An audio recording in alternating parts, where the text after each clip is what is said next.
We're going to focus our attention now on painting our biome regions of our map using watercolor paint.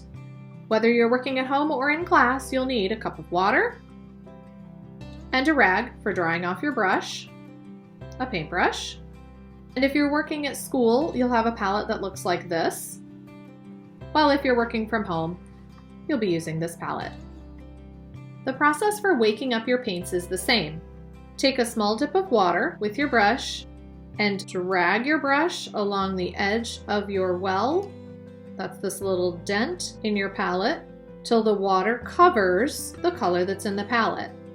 You might need to do this 8 or 10 times to get enough water to fill the well. It's going to be tempting to just pour from your cup of water, but that's very difficult to control, and you're likely to make an enormous mess. I encourage you to follow the directions in this video. Once you've added water to your paints to wake them up, you're ready to get started painting. Think about each region and the color that you're going to need to use. If you're working in class, you have 6 colors for biomes to choose from. You have a dark green and a light green,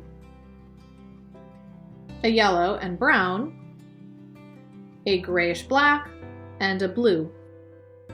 The dark green is for your tropical rainforests and temperate rainforest areas. The light green is for your grasslands. If you're working at home, you only have 1 green to choose from. You could add yellow when you paint with it to make a yellow green. That will be a nice light green for you. The yellow is for beaches, and you can also use it for desert. The brown is for other arid or dry regions, and the gray is for tundra. You also have a blue. We'll be using that for freshwater lakes and rivers.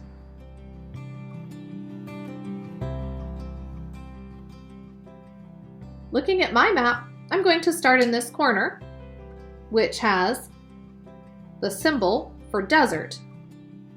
So I'm going to use my yellow, stirring up my paint. Sometimes it takes a while for the paints to reconstitute, and they might be a little bit gummy at first, so make sure you mix them up thoroughly.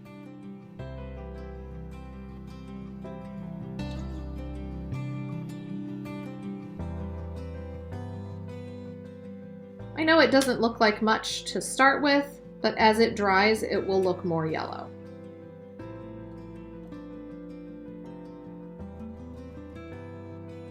I'm going to choose to paint these mountainous areas brown, but I will paint this desert yellow as well. You'll notice I'm taking care so that I don't get any paint on my special features. Now that I'm ready to switch colors, I have no other areas that are going to be yellow, so I'll rinse out my brush.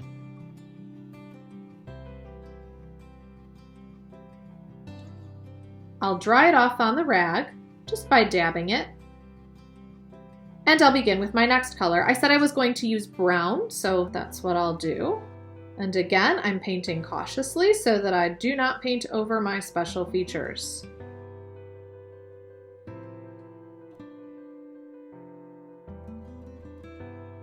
Do you recall from the water how we turned our brush sideways to use the corner to get into tight spaces? You can use that strategy here as well. Or use the flat side of your brush to get a nice, neat, crisp line along the edge of a straight area. Before I rinse out my brush, I'm going to look at my map and see if there were any other things that I wanted to paint brown. And it doesn't seem like there are any other biome regions that need to be brown. So I'll rinse out my brush. I'll dry it off and move on to the next section.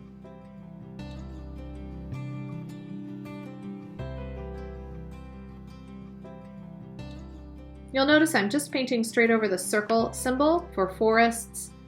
It's going to be very easy to color over that.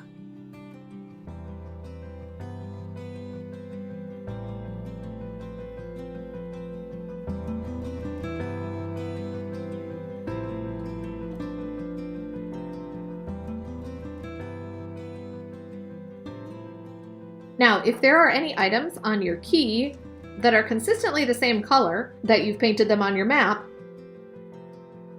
you can go ahead and add some color to them on your key.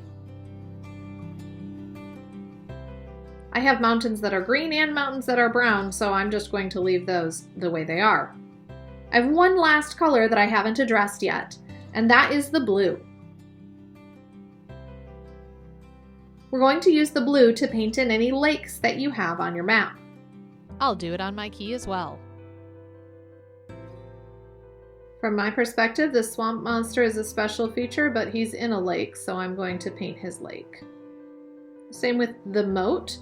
This castle moat is part of my castle special feature, but I'm going to paint the water with this watercolor paint. Now I'm looking to make sure I didn't forget any spaces, and I noticed the inside of this handle wasn't painted, so I'm going to do that now. And now it looks like I'm finished. I can let it dry, and then we'll start with colored pencil.